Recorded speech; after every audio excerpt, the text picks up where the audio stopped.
जो स्टूडेंट्स यहाँ बैठे हैं, आपसे मैं एक छोटी सी बात कहना चाहती हूँ। आपने एपीजे अब्दुल कलाम साहब का नाम सुना है ना सबने? हाँ, कलाम साहब ने एक बात कही थी कि in the very old times the world was driven by the muscle power, after that it was driven by money power, and now it is being driven by the power of knowledge. यानी पहले शरीर की ताकत से दुनिया चलती थी, उसके बाद कुछ दिन पैसे से दुनिया चली, और अब दुनिया कैसे चलती है? ज्ञान की ताकत से चलती है। आज अमेरिका और रूस, फ्रांस क्यों हमसे आगे हैं? उनकी जनसंख्या भी कम है, शायद वो मेहनती भी हमसे कम हैं, लेकिन वो हमसे क्यों आगे हैं?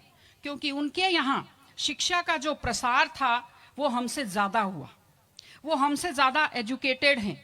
हम लोग प्राचीन काल में हमारे यहाँ बहुत अच्छी यूनिवर्सिटी थी, नालंदा यूनिवर्सिटी थी, तक्षशिला यूनिवर्सिटी थी, लेकिन जब मध्यकाल आया तो हमने अंधविश्वासों पर ज्यादा ध्यान दिया और जो नॉलेज था साइंस का उस पर हमने कम ध्यान दिया, इसलिए हम विश्व में पिछड़ गए। एसएसटी में आप लोग पढ़ते होंगे, 10th के बच्चे एसएसटी पढ़ते हैं, कि एक समय था जब वर्ल्ड की जो रिचेस्ट कंट्रीज थी वो रूस अमेरिका नहीं थी, वो इंडिया था और वो चाइना था। चीन और भारत विश्व के सबसे धनी देश थे, लेकिन हमने एजुकेशन पर ध्यान देना छोड़ा। उसका नतीजा ये निकला कि हम लोग गरीब हो गए, हम लोग पिछड़ गए, हम लोग कमजोर हो गए। इसलिए अगर आपको खुद को ताकतवर होना है और इस देश को ताकतवर बनाना है तो आप लोग शिक्षा पर ज्यादा से ज्यादा ध्यान दीजिए।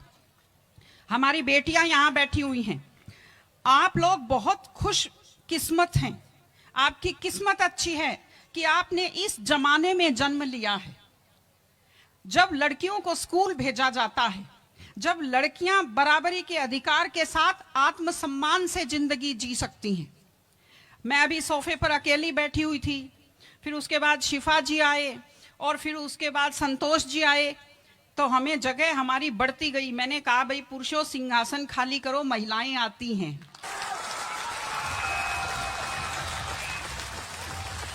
तो आप लोग बहुत खुशकिस्मत हैं। आपकी दादी नानी कितना मेहनत करती थी, सांस नहीं ले पाती थी खुलकर, घूंघट से चेहरा ढककर रखना पड़ता था, जोर से बोल नहीं पाती थी, कानाफूसी में बात करती थी, और आप कितने सम्मान के साथ अपना बैग लेकर के पूरे विश्वास से आप स्कूल आते हो। बहुत खुशकिस्मती की आपके लिए बात है, आपको इसका फायदा उठाना चाहिए। आपको कोशिश करनी चाहिए कि आप एक मजबूत नारी बने, और आपसे मैं कहना चाहती हूं कि आपके ऊपर बहुत विश्वास करते हैं, आपके पेरेंट्स आपको घर से बाहर भेजते हैं, अपने माता पिता को हमेशा अपने मन में रखिए।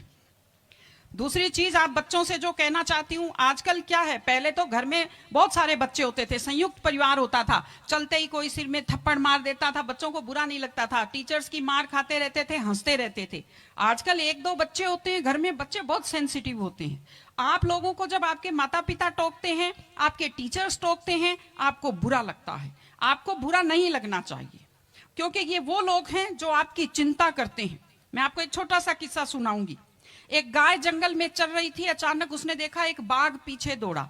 गाय भी भागी जान बचाने के लिए, सामने दलदल था, वो दलदल में थोड़ा चली, वो दलदल में फंस गई।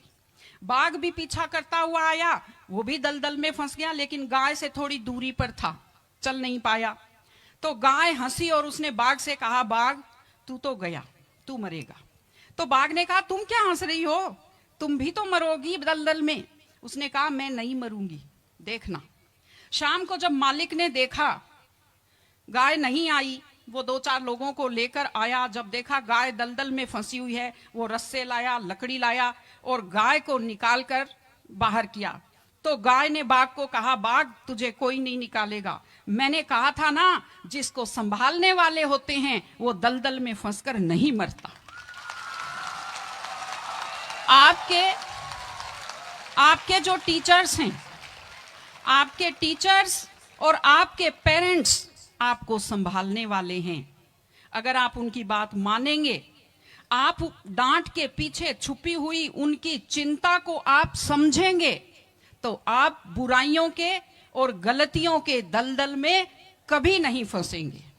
इसलिए अपने माता पिता को, विशेषकर अपनी माँ का चेहरा अपने दिमाग में रखिए, अपने दिल में रखिए कि वो आपके ऊपर कितना विश्वास करते हैं, वो आपकी कितनी चिंता करते हैं, घर पे आपका इंतजार करते हैं, आपके लिए हमेशा वो दुआएं करते हैं। आपके माता पिता जब मंदिर में जाते हैं खुद के लिए कुछ नहीं मांगते, जब वो बचत करते हैं उस पैसे से खुद के लिए कुछ नहीं खरीदते, वो पैसा आप लोगों पर खर्च करते हैं। उनकी इस चिंता को समझिए, अपने टीचर्स की चिंता को समझिए। मैं आप सबको बहुत शुभकामनाएं देती हूं कि आप लोग, आपकी बुद्धि तीव्र हो, आपका मन बहुत समृद्ध हो, आपका हृदय बहुत संवेदनशील हो।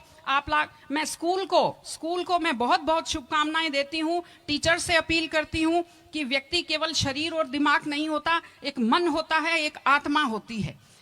माइंड जो है, mind is sharpened by the knowledge and information. दिमाग तो तेज होता है, लेकिन बच्चों का मन समृद्ध कीजिए, उन्हें कमजोर पर दया करना सिखाइए, उन्हें परिवार के प्रति संवेदनशील बनना सिखाइए कि वो एक अच्छे संपूर्ण नागरिक बने, जिसको कहते हैं कंप्लीट पर्सनैलिटी, वैसे बने। मैं स्कूल को, आप सब बच्चों को, आपको ढेर सारी शुभकामनाएं देती हूं। आप अच्छे व्यक्तित्व बने, आप अच्छे नागरिक बने, एक मजबूत परिवार का, मजबूत देश का और एक अच्छे समाज का आप निर्माण करें। आपने बुलाया, हमें सुना, हमें सम्मान दिया, मैं हृदय से आभारी हूं। बहुत बहुत धन्यवाद। नमस्कार।